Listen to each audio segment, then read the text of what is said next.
दोस्तों, आरती सौरभ सहदेव चैनल पर आपका एक बार फिर से स्वागत है। तो दोस्तों, आज हम फिर से लेकर आए हैं आपके लिए एक नई कहानी।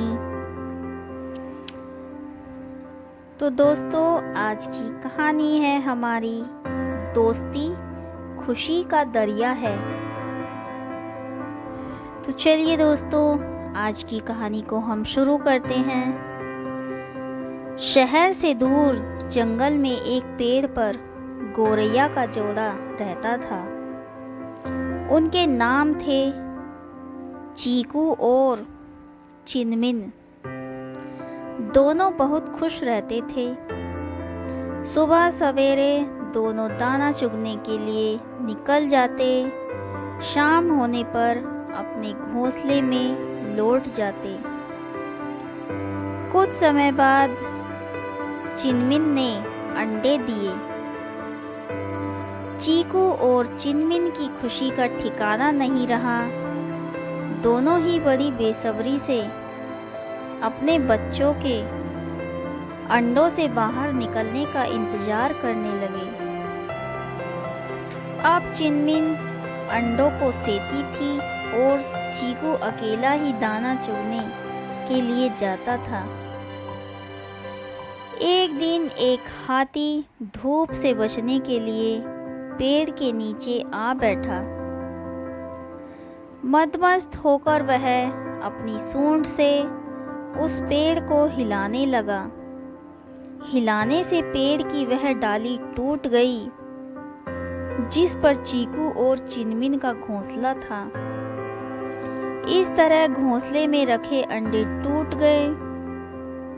अपने टूटे अंडों को देखकर चिनमिन जोरों से रोने लगी।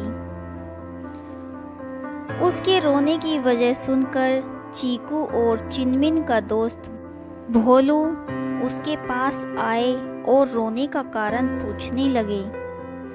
चिनमिन से सारी बात सुनकर उन्हें बहुत दुख हुआ।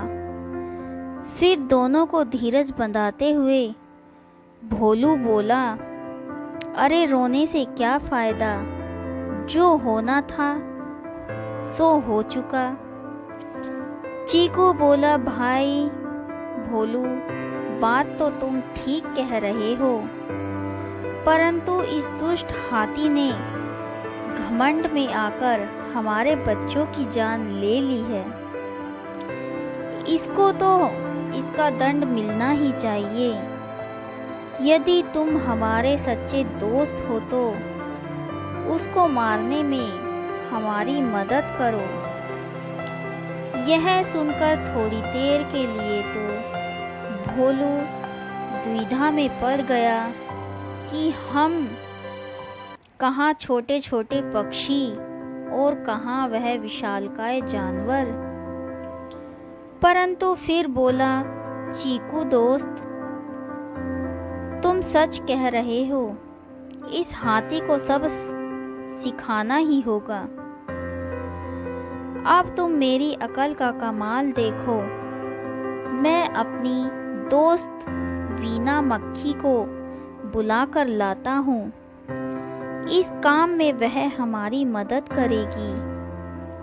और इतना कहकर वह वहाँ से चला गया। भोलू ने अपनी दोस्त वीना के पास पहुंचकर उसे सारी बात बता दी। फिर उसने उससे हाथी को मारने का उपाय पूछा। वीना बोली, इससे पहले की बात हम कोई फैसला करें, अपने मित्र मेघनाद मेंढक की भी सलाह ले लूं तो अच्छा रहेगा। वह बहुत अक्लमंद है। हाथी को मारने के लिए जरूर कोई आसान तरीका बता देगा। चीकू, भोलू और वीना तीनों मेघनाद मेंढक के पास गए। सारी बात सुनकर मेघनाद बोला, मेरे दिमाग में उसे मारने की एक बहुत ही आसान तरकीब आई है।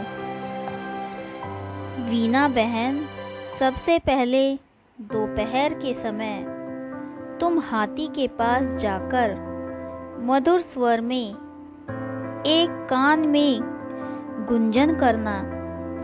उसे सुनकर वह आनंद से अपनी आंखें बंद कर लेगा। उसी समय भोलू उसकी तीखी चोंच से उसकी दोनों आंखें फोड़ देगा। इस सब प्रकार अंधा होकर वह इधर उधर भटकेगा।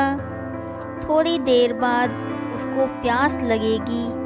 तब मैं खाई के पास जाकर अपने परिवार सहित जोर जोर से टर टर की आवाज करने लगूंगा। हाथी समझेगा कि यह आवाज तालाब से आ रही है।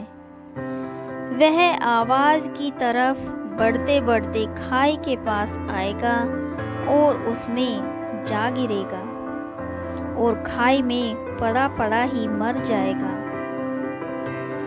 सबको मेघनाद की सलाह बहुत पसंद आई।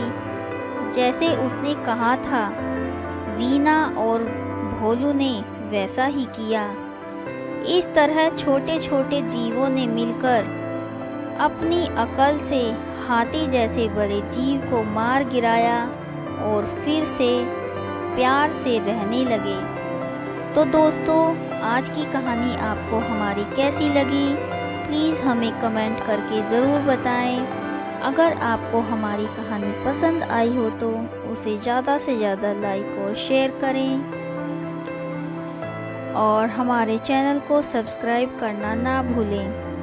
धन्यवाद।